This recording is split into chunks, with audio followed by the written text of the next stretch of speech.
ഈ ലോകത്ത് ഞാൻ ജീവിക്കുമ്പോൾ ഭയത്തോടെ ഞാൻ ജീവിക്കണം.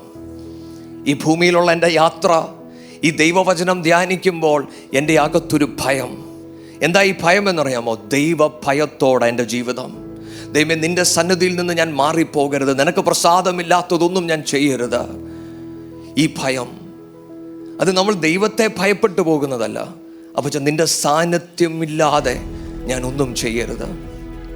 മോശ പറയുന്നത് പോലെ, അപ്പോൾ അങ്ങ് ഞങ്ങളുടെ കൂടെ വന്നില്ലെങ്കിൽ ഞാൻ പോകത്തില്ല. ഞാൻ ഈ പറയുന്ന വചനം പല പ്രാവശ്യം കേട്ടിട്ടുണ്ടായിരിക്കാം. പക്ഷെ പലപ്പോഴും നമ്മൾ മനസ്സിലാക്കണം, നമ്മുടെ ലോകയാത്രയ്ക്കകത്ത് നമ്മുടെ ആഗ്രഹങ്ങൾ, നമ്മുടെ അനുഗ്രഹം എന്ന് പറയുന്ന പല കാര്യങ്ങൾ ദൈവത്തോട് ചോദിച്ചു വാങ്ങിക്കുമ്പോൾ നമ്മൾ ശ്രദ്ധിക്കേണ്ടത്, ജാഗ്രതയുള്ളവരാകേണ്ടത് ഏത് കാര്യത്തിലാണെന്നറിയാമോ? ഈ തരുന്ന ഈ അനുഗ്രഹത്തിലെല്ലാം ദൈവ സാന്നിധ്യം എൻ്റെ കൂടെയുണ്ടോ? കാരണം ഇസ്രായേൽ ജനത്തോട് പറഞ്ഞു, ഞാനൊരു ദൂതനെ നിങ്ങൾക്ക് അയച്ചേക്കാം, പറഞ്ഞ വാഗ്ദത്തം നിറവേറും, നിങ്ങളോട് പറഞ്ഞ ദേശത്ത് നിങ്ങൾ എത്തിച്ചേരും, നിങ്ങൾക്ക് സുരക്ഷ ഉണ്ടായിരിക്കും. പക്ഷെ ഒന്ന് മാത്രമേ കുറവുള്ളൂ. എന്താണെന്നറിയാമോ? ഞാൻ നിങ്ങളുടെ കൂടെ വരികയില്ല.